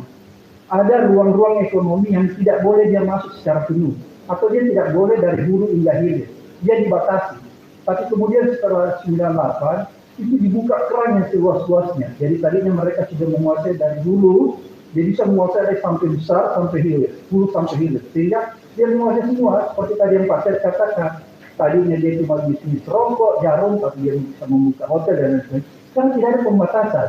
Itu kelemahan sebenarnya di Republik kita. Oleh karena itu, sekali lagi, kalau kita merujuk terhadap survei nasional kita BPS, tadi saya baru-baru buka, ternyata memang sangat memprihatinkan. Kondisi ekonomi kita sekarang ini yang tidak ada pembatasan terhadap sektor-sektor dunia usaha, akhirnya apa? Bayangkan 1% saja orang yang dikategorikan menguasai ekonomi atau boleh dikatakan oligarki itu sudah menguasai 49,9% kekayaan negara. 1%. Berarti kalau saya mencoba-coba membayangkan atau mengilustrasikan, kalau kita tingkatkan menjadi 2% atau 3%, berarti seluruh kekayaan alam Indonesia kita itu sudah dikuasai para oligarki. Berarti kita yang ada di tempat ini itu nggak punya apa-apa sekarang ini. Itu yang terjadi. Oleh karena itu, kalau kita berbicara apa yang kita akan lakukan, apakah kita mau diam seperti sekarang ini? Saya lagi berpikiran begini, tidak pernah ada sebuah perubahan yang tidak berjalan di atas sebuah perubahan besar atau yang disebut reformasi maupun revolusi. Kita bisa lihat revolusi Arab kemarin ya, Arab Spring, kemudian revolusi payung di Hong Kong dan lain sebagainya. Ini menggambarkan kepada kita semua bahwa negara yang ingin melakukan perubahan besar itu harus lewat perubahan yang fundamental. Mungkin waktu 98 kita mengenal reformasi. Saya nggak tahu apakah kita ingin membuat satu formulasi baru. Apa yang akan kita lakukan ke depan? Karena kalau kita cuma berbicara lewat forum-forum seperti ini dan tidak ada tindakan yang konkret, tidak ada tindakan yang nyata, saya khawatir nanti waktu terus berjalan dan kita tidak punya lagi kesempatan. Oleh karena itu, di sini ada adik-adik mahasiswa, sekali lagi, mari kita satukan persepsi kita dulu, kita satukan kekuatan kita, dan kita mengikrarkan bahwa mulai hari ini, tanggal berapa nih? Tanggal 18 November, kita mulai mengikrarkan diri bahwa kita tidak bisa lagi menerima keadaan seperti sekarang ini. Karena tadi Pak Said sudah bilang ini sudah secara kanonis. Tapi secara kanonis itu hanya bisa dihilangkan bukan dengan omong-omong. Pidato Prabowo yang menyatakan secara kanonis, kalau dia cuma omong itu tidak akan pernah hilang. Nggak bisa itu pemerintah meminta kita untuk membahas yang namanya secara kanonis. Tapi pemerintah harus buat aturan untuk membatasi supaya praktek-praktek serakah itu tidak akan berlangsung. Itu yang dilakukan Malaysia. Dia membuat aturan sehingga orang tidak bisa melakukan usaha-usaha sedemikian rupa, mulai dari hulu hingga hilir. Karena ada aturan yang dibuat. Oleh karena itu sebenarnya rejim Prabowo, saya ingatkan, itu bukan hanya menghimbau bahwa ini ada secara kanonis di depan kita. Ayo rakyat kita lawan secara kanonis. Nggak bisa rakyat diminta melawan secara kanonis kalau pemerintah sendiri tidak buat kebijakan-kebijakan yang mengatur tentang cara orang berusaha. Sebenarnya itu intinya. Malaysia kenapa dia sukses? Karena dia mengatur. Ada bidang-bidang tertentu yang tidak boleh dijalankan oleh orang-orang yang bukan kategori bumi putra. Itulah undang-undang tentang perlindungan proteksi bumi putra. Oleh karena itu, ini yang harus kita dorong. Prabowo harus membuat satu aturan sehingga apa yang disebut tadi Pak Said itu yang secara kanonis itu tidak akan terjadi. Karena kalau masyarakat didorong melawan secara kanonis, masyarakat itu nggak punya kekuatan yang terlalu kuat, kecuali kalau lewat revolusi. Kalau lewat revolusi itu bisa kita lakukan, tapi kalau kita tidak mempersiapkan aturannya, maka itu akan kembali lagi seperti 98. Tumbang, tapi kita tidak membuat aturan, akhirnya dia berkembang. Kira-kira seperti itu. Oleh karena itu, mudah-mudahan forum ini kita bisa menyatukan kekuatan, menyatukan persepsi kita, bahwa oke, sekarang kita hentikan semua ini, apa yang akan kita lakukan ke depan? Apakah kita cuma omong-omong terus seperti ini, atau kita melakukan satu? Alhamdulillah, kita mungkin perlu menyepakati ya, kalau bicara tadi Pak Said Didu tentang berbagai kerusakan, Pak Narko juga, itu hampir di semua lini terjadi kerusakan, dan itu berdampak kepada kelangsungan hidup dan juga kondisi ekonomi kehidupan masyarakat. Nah, kita mungkin dari situ perlu memperhatikan selama 10 tahun terakhir ini siapa yang menjadi biang dari, nah ini yang mau saya sampaikan ya, supaya kita paham ya. Jadi kalau kita bicara oligarki di sini, sebetulnya biangnya itu di sektor atau di sisi penguasa itu adalah Joko Widodo dan sekian menteri dan sekian pimpinan partai. Itulah biangnya. Lalu di sisi pengusahanya saya kira kita sudah cukup paham siapa saja itu ya, yaitu para konglomerat hitam yang tujuannya apa? Untuk menguasai semua sektor kehidupan bangsa kita ini, dan Dengan begitu nanti terkumpul rente uang yang sangat besar, lalu tetap mencengkram kekuasaan. Nah, ini satu hal yang perlu kita ingat. Kemudian yang kedua, ternyata sekarang pun oligarki itu termasuk Jokowi masih mendominasi. Makanya judul ini sebetulnya kita bahas dengan anak BEM sebelumnya. Judulnya itu apa ya? Ada yang lebih ekstrim dari situ, usul Pak Narko, tapi tidak menjadi pilihan kita. Tapi yang penting perlu kita pahami bahwa 10 tahun Jokowi membuat kerusakan yang sangat nyata hampir di semua lini kehidupan. Tapi sekarang itu juga masih terjadi. Nah, karena itu, mari sama-sama kita pahami masalah, kita tahu siapa yang menjadi biang penyebab masalah ini yang harus kita terus advokasi untuk dihukum, sambil kita ingatkan Pak Prabowo, ya, jangan bilang mau berantas korupsi, tapi koruptornya itu masih bergentayangan di kabinetnya misalnya. Ini nyata begitu. Jadi kalau 2017 kita ingat ada buku Paradoks Indonesia yang ditulis Pak Prabowo, ya, misalnya kaya tapi rakyat miskin, negara kaya rakyat miskin dan sebagainya, itu cukup banyak paradoks itu. Dia membandingkan apa yang harusnya terjadi, tapi fakta di lapangan itu sebaliknya, sehingga paradoks. Nah, sekarang sebetulnya kita juga masih mencatat Pak Prabowo itu bicara paradoks yang masih justru dia lakukan paradoks itu gitu. Nah, itu apa? Dia biarkan dominasi oligarki yang dipimpin Jokowi itu menggerogoti pemerintahannya. Jadi karena itu kita mau ingatkan baik-baik Pak Prabowo itu, ya. Jadi Anda tidak perlu bicara paradoks Indonesia seperti yang ada di buku. Dalam praktek Anda justru ulangi itu gitu. Dengan apa? Dengan membiarkan apa? Dominasi Jokowi yang harusnya sudah ditangkap. Ya, salah satu contoh yang paling nyata adalah tentang proyek kereta cepat Jakarta-Bandung. Ya, teman kita ekonom sama-sama aktivis itu menghitung kerugiannya saja itu 73 triliun. Itu ruginya negara. Dan itu bisa dipertanggungjawabkan. Dan itu dipastikan ya, atau bukan pastilah, diduga sangat kuat itu adalah dikorupsi.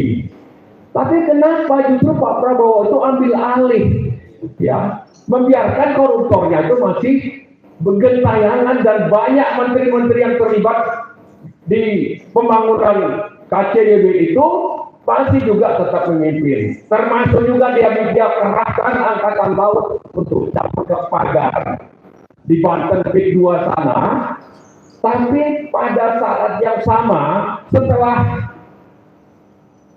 pagar dicabut, dia biarkan itu yang namanya aguan menguruk pantai sampai kepada garis dari pagar yang tadinya dicabut itu. Ini kan paradoks juga, paradoks yang sangat nyata. Dari paradoksnya yang dikritik oleh Prabowo terhadap Jokowi, ternyata sekarang masih dilanjutkan. Nah, karena itu, saya kira kita sekarang ini bicara kebenaran.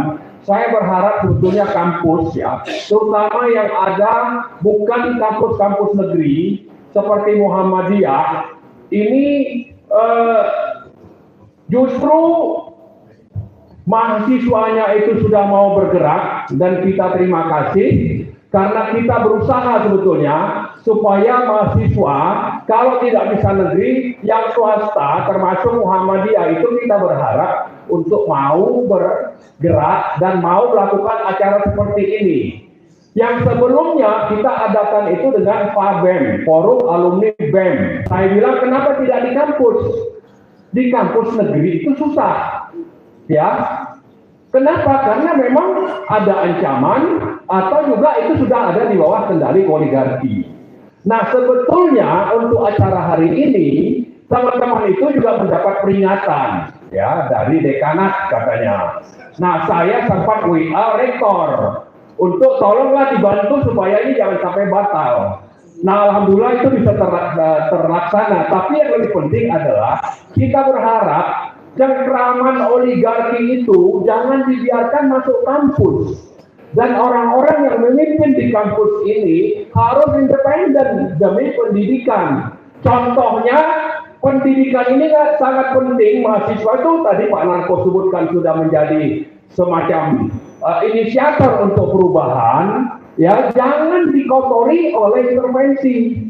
Apalagi sudah dikotori oleh Jokowi dan anaknya misalnya tidak menghargai orang-orang yang sekolah dengan membiarkan anaknya yang tidak tamat SMA itu untuk dipromosikan. Ini kan mestinya dunia kampus itu merasa terganggu, perlu bersuara, tapi kita belum dengar. Malah kita sangat prihatin mendengar bahwa kalau bisa yang sedang digugat di Polda itu jangan sampai ada yang bicara. Ini kan sangat mengecewakan.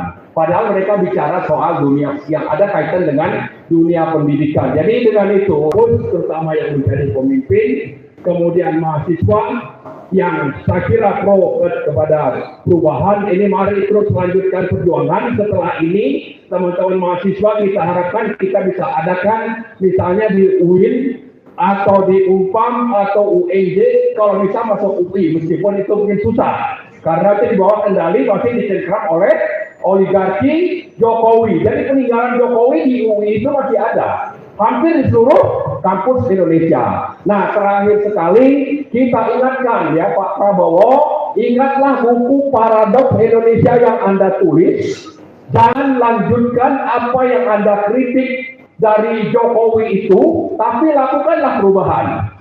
Ya, kita kasih waktu. Ya, kemarin ada rapat dengan teman bapak-bapak purnawirawan.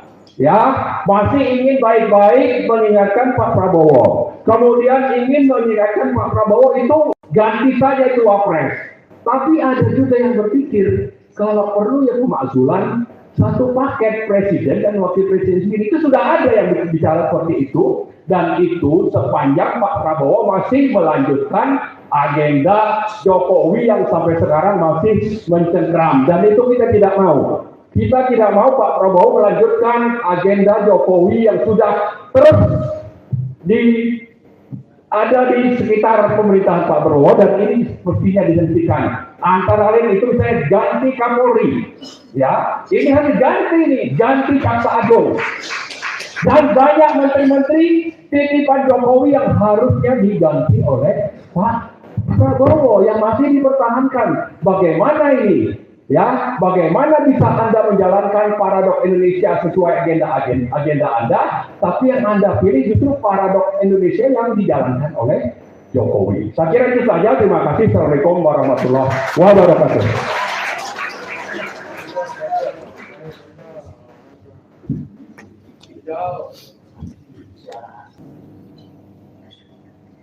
Bapak Rizal Fadilah, kepada Bapak Rizal Fadilah saya silakan.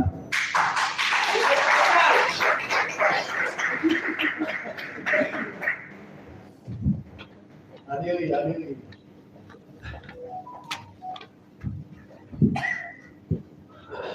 Ini tersangka juga itu masalah. Assalamualaikum warahmatullahi wabarakatuh. Alhamdulillah karimil wahab rahimil tawab asyhadu iqab. Asyhadu la ilaha illallah wahdahu la syarikalah wa asyhadu anna Muhammadan abduhu wa rasuluh. Bapak Ibu yang saya hormati, yang pertama saya sebagai kader Muhammadiyah mengucapkan selamat milad Muhammadiyah tanggal 18 November hari ini, yang kebetulan diadakan prosesi milad tingkat nasional di Universitas Muhammadiyah Bandung. Kebetulan saya izin untuk ke Universitas Muhammadiyah Jakarta. Alhamdulillah, spiritnya sama, bahwa dulu dan sampai sekarang prinsipnya adalah prinsip amar ma'ruf nahi munkar. wa takum minkum ummah yad'una ilal khair wa ya'muruna bil ma'ruf wa yanhauna 'anil munkar wa ulaika humul muflihun. Untuk sukses, untuk menang, untuk berhasil hanya bisa dilakukan dengan amar ma'ruf dan nahi munkar. Sifat kritik yang itu dibangun tentu oleh Muhammadiyah yang sekarang menyelenggarakan prosesi milad itu yang ke-113 usianya. Mengapresiasi juga Pak Rektor Universitas Muhammadiyah Jakarta, Profesor Dr. Makmun Muron, Esos MSc. Beliau 2 periode menjadi rektor, sebelumnya dekan di Fakultas Sosial atau Fisik UMJ. Ini di saat tempat ini kita gunakan. Dan ruang ini ruang Kasman Simodimejo. Semua tahu siapa Kasman Simodimejo, Mr. Kasman Simodimejo. Ya mudah-mudahan inspirasinya adalah bahwa dahulu juga Kiai Ahmad Dahlan itu adalah aktivis, penggerak. Beliau itu adalah penasihat di Syarikat Islam, penasihat di Budi Utomo, dan juga anggota Volkskrad, anggota DPR.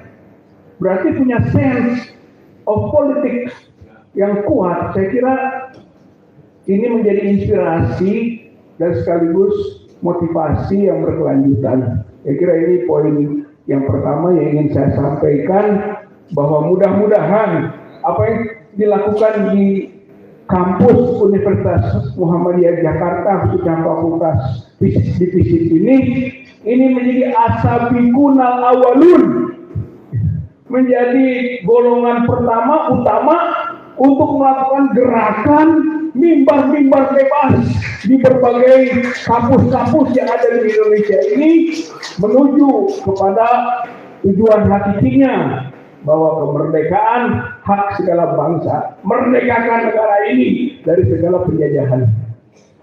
Yang kedua, menagih janji perubahan. Sebenarnya rezim yang ada tidak pernah berjanji tentang perubahan, bahkan janjinya berkelanjutan. Cuman satu hal yang poin pentingnya, yaitu janji kemerdekaan. Ingin mandiri negara ini kan, ingin merdeka, ini yang kita tagih sekarang. Kemerdekaan apa? Freedom of speech, freedom of religion, freedom from war, freedom from fear. Ini yang kita tagih. Kebebasan berbicara, mimbar bebas tadi. Jangan dikekang kampus-kampus untuk berbicara. Kalau kampus sudah dikekang, dia melanggar janjinya untuk menjadikan negara ini merdeka. Freedom of speech. Ya mudah-mudahan terus bergulir ini, dimulai dari Universitas Muhammadiyah Jakarta. Freedom of religion.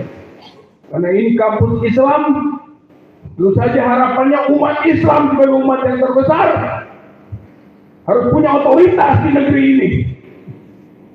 Dan harus bergerak juga apabila dia terzalimi. Ingat bahwa tidak boleh ada Islamofobia di negeri ini. PBB saja sudah menyatakan International Day to Combat Islamofobia. Berperang melawan Islamofobia adalah prinsip dunia, termasuk di Indonesia ini. Umat Islam harus punya otoritas. Jangan sampai dianggap sebagai penghambat, penghalang dari kemajuan bangsa dan negara. Saya kira tugas freedom from war, kebebasan untuk berusaha. Negeri kita dikuasai oleh segelintir orang. Yang disebut tadi oligarki bisnis, oligarki ekonomi. Beda dengan prinsip freedom from one. Mana pribumi diberi kebebasan?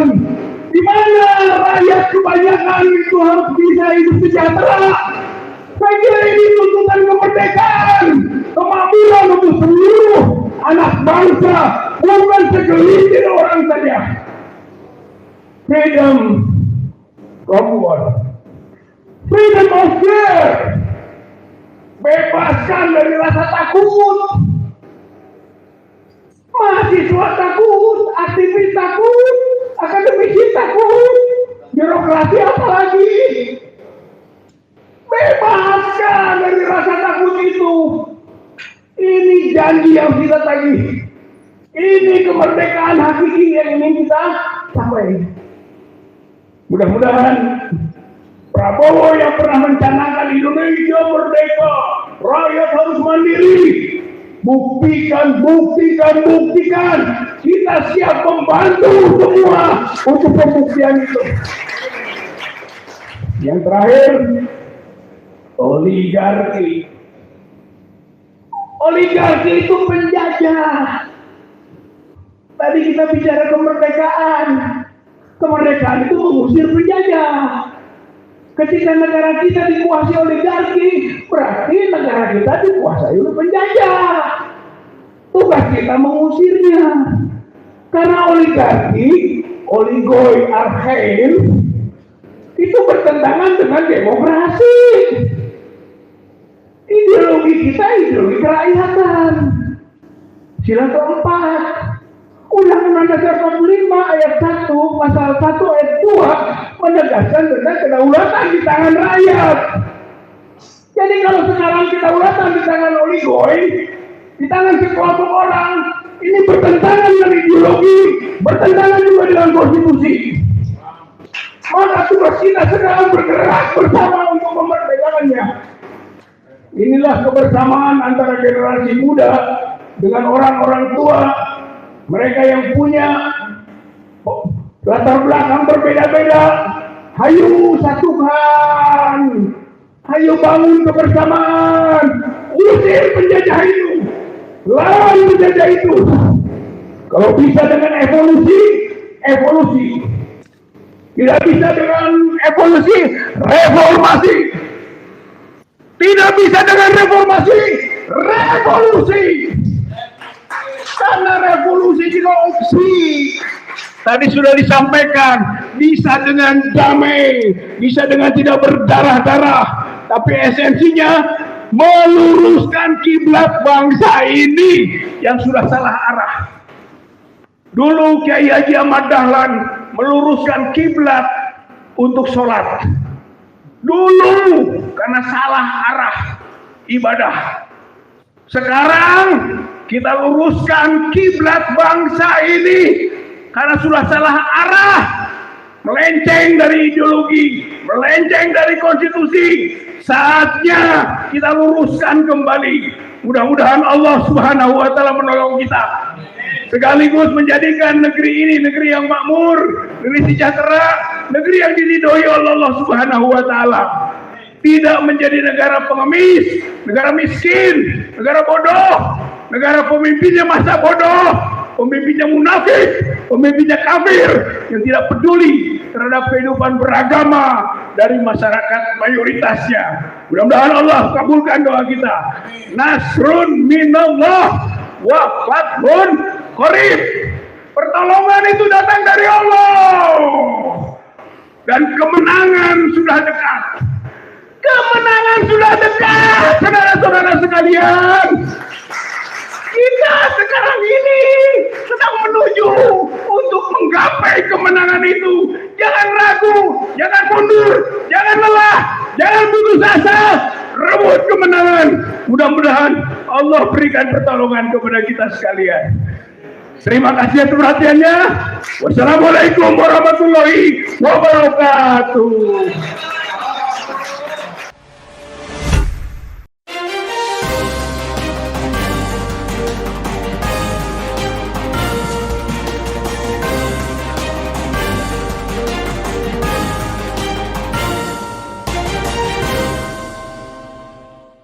Bankawan TV 1.